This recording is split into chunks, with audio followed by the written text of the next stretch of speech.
Gago,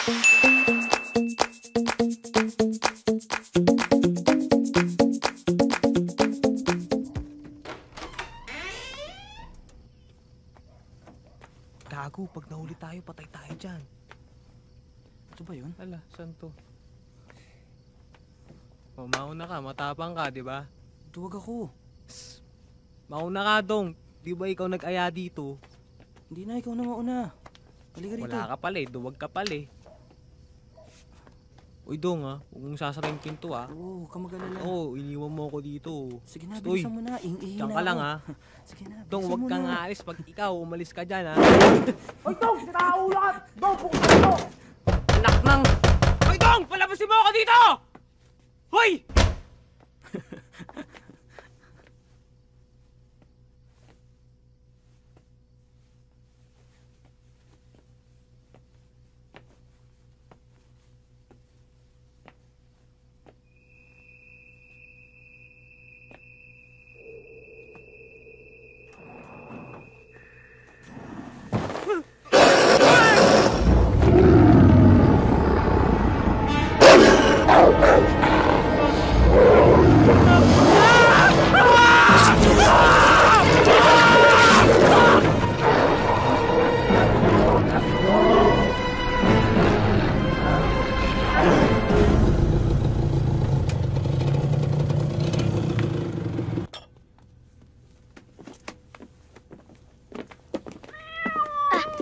Hello po, Teacher Dian. Wow, ang cute naman ninyo. Para kahit papaano maramdaman nila na totoo silang pumapasok. Kahit hindi ko sila may enroll sa tamang school, at least maranasan nila ang magbihis para sa klase. Ganda naman ng mga uniforms ninyo. Di naman kasi kailangan magbihis eh. Herbivores at saka carnivores. Ano ka ba? Vertebrates kaya, tsaka invertebrates. Very good. Eh, kung Gago mo. i-divide naman natin yung animals based sa kinakain nila, what are the 3 groups? The herbivores, carnivores, at saka omnivores. Galing ni Sarah. Eh, tayong mga tao, saan group tayo? Sa carnivores. Omnivores. Kasi bukod sa meat, kumakain din tayo ng mga plants tulad ng vegetables, di ba? Alam nyo ba na ang brain ng ostrich mas maliit pa kaysa sa mata niya? Bagay sa'yo nakangiti, Sarah. Ang ganda mo pag nakasmile ka. Bibihira lang po yan, Teacher. Ganun ba? Well, you should smile more often, Sarah.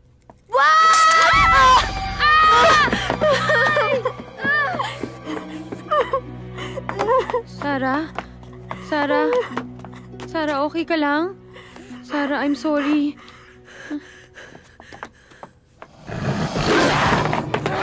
Ate, wag!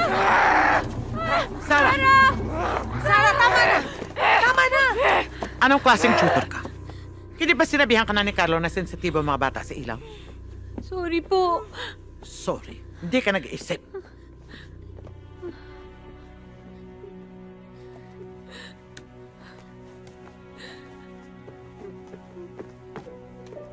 Huwag ka nang umiyak, Teacher. Hindi mo naman sinasadya eh. Malinaw naman ang usapan natin, di ba? Kung masama ang sikat ng araw, natural, masama ang flash ng camera. Sorry talaga, Carlo. Kanina ko lang kasi nakitang ngumiti si Sarah. Kaya parang out of instinct. Alam kong mahirap mag-adjust sa kondisyon ng mga bata. Pero yun lang ang hiling ko. Lahat ng rules sa bahay na to, may dahilan.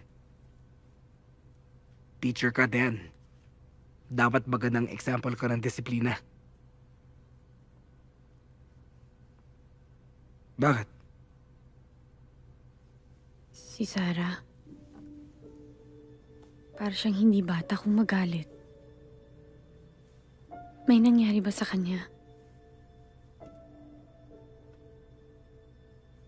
I'm sorry to ask this, but is she disturbed?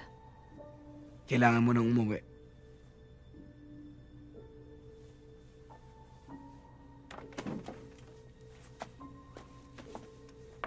Kukunin ko lang yung camera, hindi sa akin yun. Balikan mo na lang. Sige na.